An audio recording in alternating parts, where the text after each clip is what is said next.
Voici pourquoi la productivité est une grosse connerie et pourquoi le secret, en fait, c'est d'en faire moins.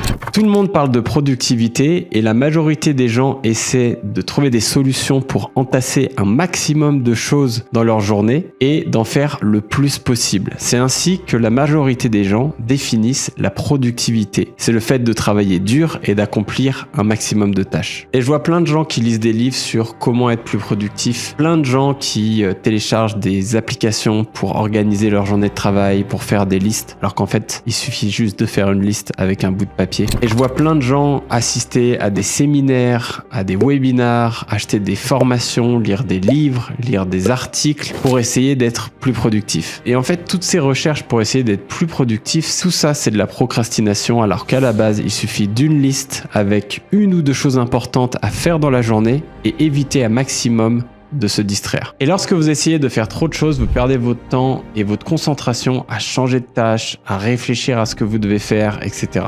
Et la vérité, c'est que dans à peu près tout ce qui existe, 80% des résultats obtenus sont obtenus par 20% des actions que vous faites. Je vais donc vous parler maintenant de la seule chose que vous avez dans votre vie, c'est-à-dire de l'énergie. Et l'énergie, on n'en a qu'une quantité finie. Vous savez, on a 24 heures par jour, tout le monde vit à peu près la même durée dans une vie. Et tout ce que nous faisons chaque jour, c'est mettre de l'énergie et du temps dans quelque chose. Et donc, voici un diagramme que j'aime beaucoup et qui est très représentatif pour moi. C'est un diagramme que j'ai emprunté à un entrepreneur que j'aime beaucoup, Sam Ovens, qui est un entrepreneur néo-zélandais. En gros, ça, c'est votre énergie. Vous pouvez la mettre dans un nombre de choses illimité.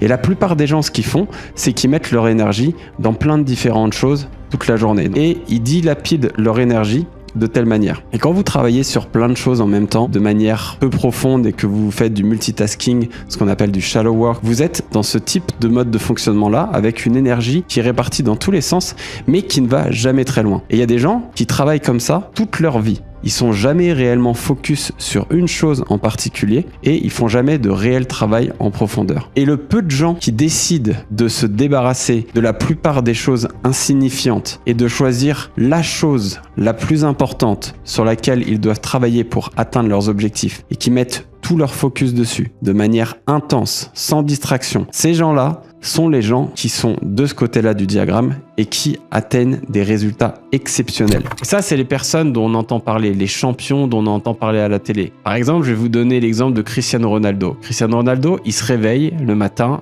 et il s'entraîne. Il fait rien d'autre. Et quand il rentre de l'entraînement, il va à la salle de sport. Il fait pas 1000 choses différentes. Il n'a pas un programme chargé, une liste comme ça de choses à faire. Il s'entraîne, il va à la salle de sport et c'est ce qui a fait de lui le meilleur footballeur du monde. Et le problème, c'est que si tu fais trop de choses les unes après les autres, tu ne peux pas rentrer dans un état de flow parce que tu n'as pas le temps de travailler en profondeur. Tu n'as pas le temps d'entrer dans un état de flow, cet état de conscience optimal où notre niveau de concentration et notre niveau de bien-être est au maximum. Et pourtant, travailler en profondeur, rentrer dans le flow, c'est ce qui différencie les gens qui accomplissent des choses de ceux qui n'accomplissent rien.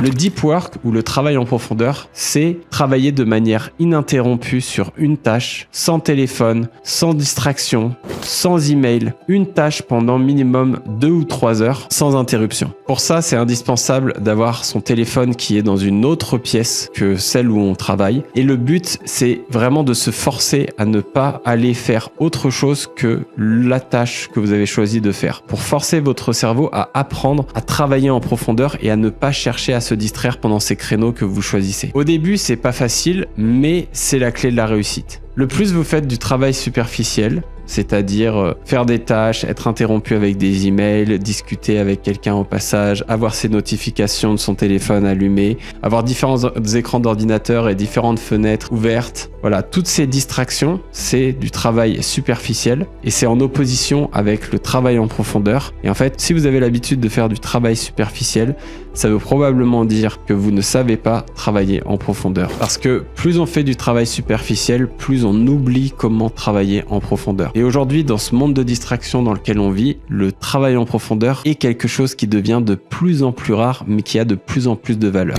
Et les réseaux sociaux sont clairement le cancer numéro 1 de notre société à ce niveau-là. C'est clairement la pire chose au monde pour ce qui est du travail en profondeur et pour réussir à avancer. Le problème des réseaux sociaux, et encore plus depuis l'arrivée de TikTok, c'est qu'ils fragmentent notre attention. Et en plus, ils rendent addict notre cerveau aux distractions en permanence. Donc moi, c'est pour ça que depuis décembre dernier, ça va faire 7 mois maintenant, que j'ai supprimé tous les réseaux sociaux de mon téléphone. Et je vous conseille de faire pareil, ou alors d'essayer d'être discipliné et de n'utiliser les réseaux sociaux que 30 minutes par jour, juste pour parler à quelques personnes, poster quelques trucs, mais ne pas scroller pendant des heures. Parce que c'est la première chose, c'est la première cause de baisse de productivité dans la vie de la plupart des gens. Une bonne technique pour ça, je l'ai dit, c'est d'avoir son téléphone dans une autre pièce pendant qu'on travaille en profondeur pour éviter d'être dérangé, éviter que les réseaux sociaux nous appellent et qu'on ait envie d'attraper notre téléphone et de regarder notre feed Instagram, parce que personne ne doit vous voler votre focus. Votre concentration, c'est votre bien le plus précieux.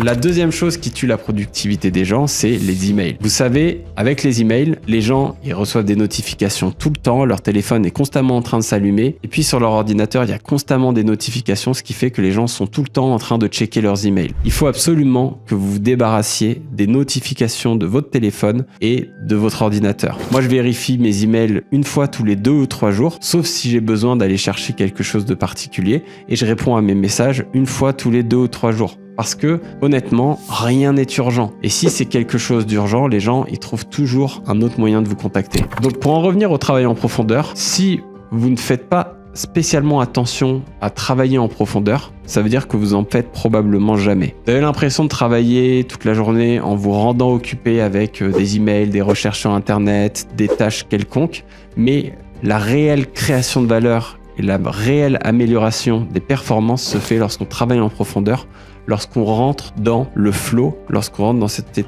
état de concentration ultime qui va nous permettre d'atteindre un niveau de productivité hors du commun. Et la bonne nouvelle, c'est que cette augmentation de distraction et de travail superficiel dans le monde d'aujourd'hui, ça crée des opportunités gigantesques pour les quelques-uns qui arrivent à travailler en profondeur tous les jours. Et les personnes qui arrivent à devenir des maîtres de leur concentration et de leur focus, ils créent plus de travail, de meilleure qualité et en moins de temps. Et ça, c'est quelque chose qui vous permet d'être au-dessus directement de la compétition. Alors vous pensez peut-être qu'il y a une recette magique au succès, mais la vérité c'est qu'il n'y en a pas. Le succès, il est là, il faut trouver une niche, il faut répondre à un problème et ensuite il faut travailler en profondeur sur vos objectifs, répéter et laisser l'effet cumulé fonctionner dans le temps afin d'avoir des résultats qui deviennent exponentiels au fur et à mesure. Et en comprenant et en intégrant les concepts du travail en profondeur sur la chose la plus importante pour réussir à avancer vers vos objectifs, croyez-moi, même si aujourd'hui vous gagnez que 1 000 € par mois, vous faites déjà partie de l'élite parce que même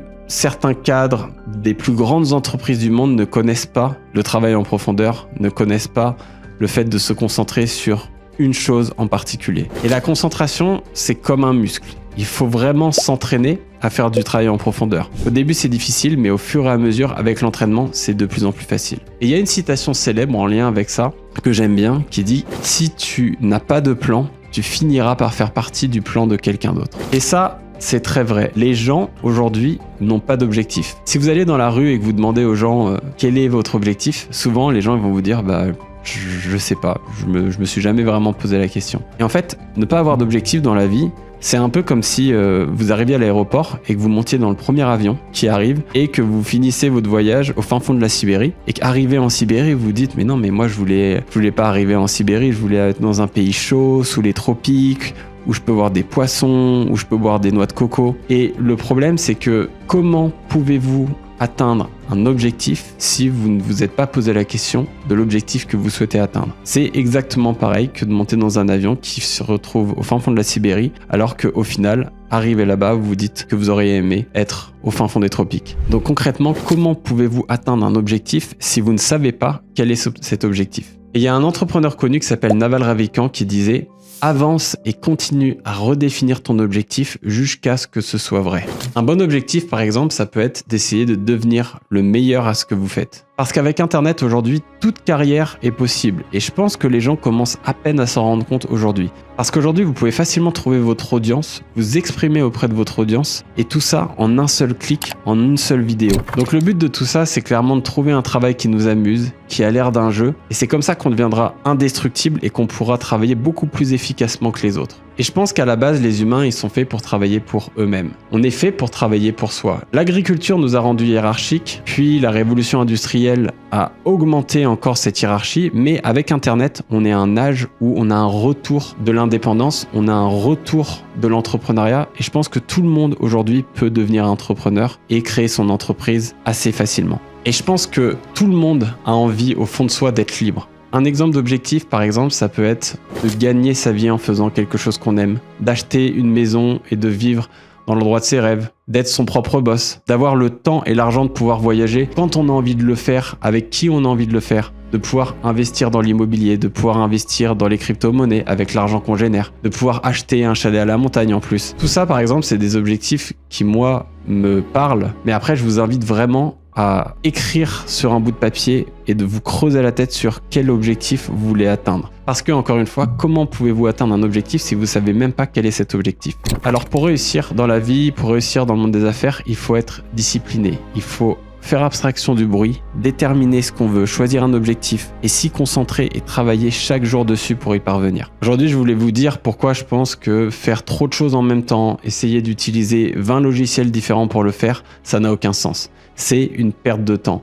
Et si vous voulez vraiment accomplir quelque chose de significatif dans le monde des affaires, faites des listes et trouvez 7 choses qui vous permettent d'avancer vers vos objectifs et travaillez dessus chaque jour. Et cette technique vous mènera là où vous voulez aller. C'est tout pour cette vidéo. Merci d'avoir regardé. Ce que je vous encourage à faire maintenant, c'est que si vous avez aimé cette vidéo, appuyez sur le bouton j'aime et ensuite abonnez-vous à ma chaîne YouTube.